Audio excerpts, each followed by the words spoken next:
આગળ પણ ભગવાન ઊભા અને પાછળ પણ ઊભા જ ભગવાન. કેમ કે બેઠેલા ભગવાનને તમારી કોઈ અરજી હોય, કોઈ તમન્ના હોય, એ પૂરી કરતા ઊભા થાય આવતા વાર લાગે, પરંતુ અહીંયા ભગવાન જેમ તમને ઊભા થતા વાર લાગે છે ને, એ ટેકા 3 ટેકા લાગે પછી ઊભા થાય, પરંતુ અહીંયા દાદા હાજરા હજુર છે.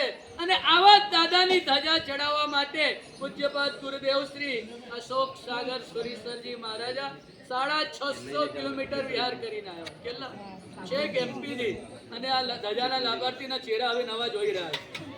કેટલાય વર્ષોથી ખોવાઈ ગયા હતા કાયમી ધજા લાભાર્થીઓ પાછા આવી ગયા ફરતા ફરતા, ને ગોતા ખાતા ખાતા ખાતા પાછા જંબુદ્વીપમાં આવી ગયા, લવણ સમુદ્રમાંથી. આ રીતે દાદાના શિખર પર ધજા ચડી ગઈ. તમે બહુ આનંદ લૂટ્યું. અને આ રીતે દાદાના દરબાર આવતી સાલ ફરી ઇમિટેશન મોકલવું ન પડે, આમંત્રણ આપવું ન પડે. દર વર્ષે તારીખ ફિક્સ, તિથિ ફિક્સ છે, તારીખ ફિક્સ નથી, તિથિ ફિક્સ છે. અને દર વર્ષે તમારે આવી જ જવાનું. દાદાની પરંપરા છે, એનો લાવો છે. એ લાવાની અંદર આપણે જીએસટી ભરતા જવાનું. શું કરવાનું? જીએસટી આપણે ભરતા જવાનું. તો જ લાગે કે દાદાના દરબારમાં આપણે આવ્યા છે. અને આ દાદાની આટલા બધા વિશાળ સાધુગણ અને સાધીજી મહારાજ દેખો ને કેટલા બધા. આટલા જોયા તમે? તમે દર્શન કરવા ત્યાં જાઓ ને તમને ના મળે, રસોડામાં મળી જાય કદાચ, પરંતુ દેરાસરમાં મળે. આ રીતે તમારો ભાગ્ય આટલા બધા સાધ્વી ભગવંતો, સાધુ ભગવંતો, ચતુર્વેદ સંઘની ઉપસ્થિતિની અંદર જે માહોલ, આ દાદાના પણ ચડ્યા ધજા. અને પાછળ જીવિત સ્વામી પરમાત્મા છે.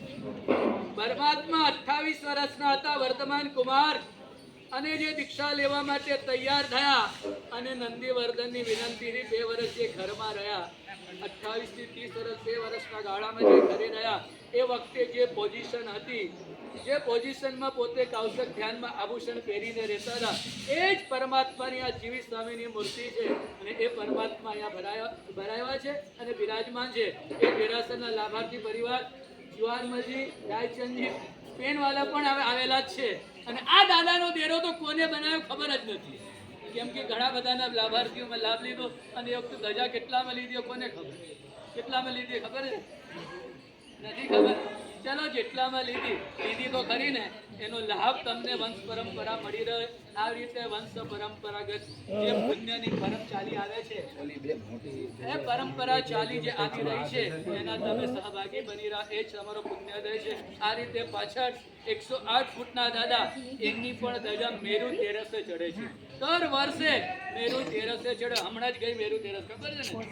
અને અમારા મેનકાબેન નીતિશભાઈ સરકાર કોબે જાપાન જે મુખ્ય લાભાર્થી છે, એ દુનિયાના કોઈ પણ ખૂણામાં હોય તો મેરુ તેરસે ક્યાં હોય?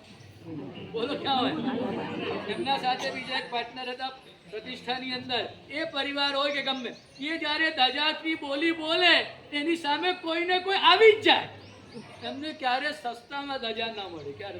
આ વખતે 2,13,000 ધજા આવી છે. દર વખતે ધજાની ત્યાં બોલી બોલાય છે. 108 ફૂટના દાદા એટલા માટે બનાવ્યા કે દાદાની હાઈટ કેટલી હતી જીવતા હતા ત્યારે?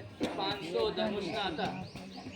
500 ધનુષના દાદા હતા. એટલે 500 ધનુષ એટલે વર્તમાનમાં 3,000 ફૂટ. 3,000 ફૂટની હતા ભગવાન. 3,000 ફૂટના હતા.